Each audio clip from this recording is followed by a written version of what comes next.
Oh, kama kawaida tupo ndani ya Kilwa tukiwa tunatafuta dawa kidogo mapolini huku, ili twende tukawasaidie wenzetu ambao wenye matatizo mbalimbali.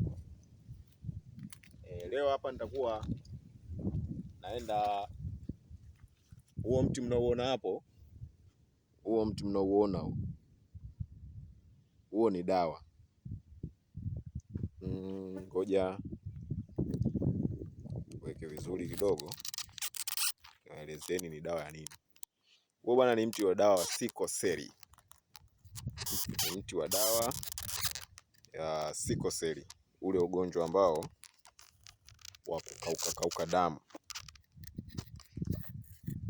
Ni huu hapa, kama unavyoona hapo. Nilianza kuuchepa kidogo, na uchepa kidogo kwanza na uacha, alafu asubuhi unakuja na umalizia. Leo nataka niendelee pale nilipoishia. Naam, taendelea nilipoishia. Taenda kuuchepa huo mti. Ni mti ambao wa dawa ya sikoseli, ule ugonjwa wa kukauka damu.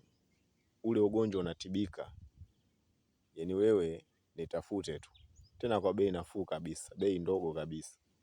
Kama una mgonjwa wako, kama ni wewe mwenyewe, na kutibia na unapona. Na usipopona usinipe hela. Kwa majaribio njoo, ukipona utanipa hela yako, usipopona usinipe hela.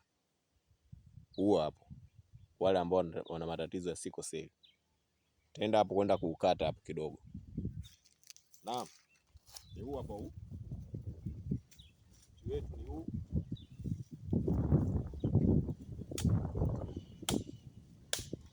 Huo ndio mti ambao natibia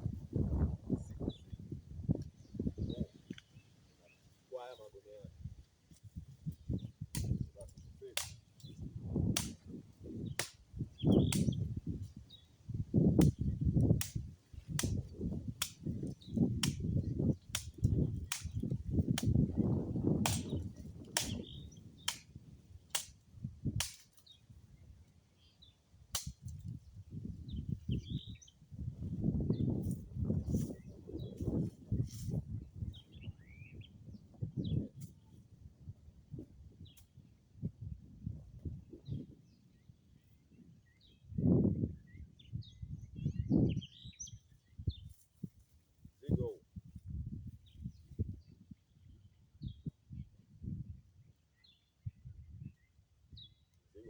Na bado naendelea.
Huu bwana ndio mti ambao unaitwa mdwenje, unapatikana Kilwa.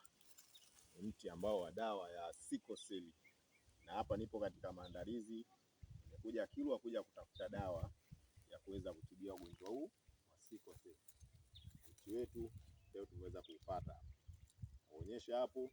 Kwa yule mwenye tatizo lolote, basi aweze kuwasiliana na mimi hapo Mwanja, ili uweze kupona tatizo. Lakini sio hilo tu, nitarudi na miti mingi sana huko, sitoweza kuionyesha yote. Nimechukua hii tu ya mfano, lakini miti mingi sana. Natarajia kurudi na miti karibia 80 ambayo ya magonjwa tofauti tofauti.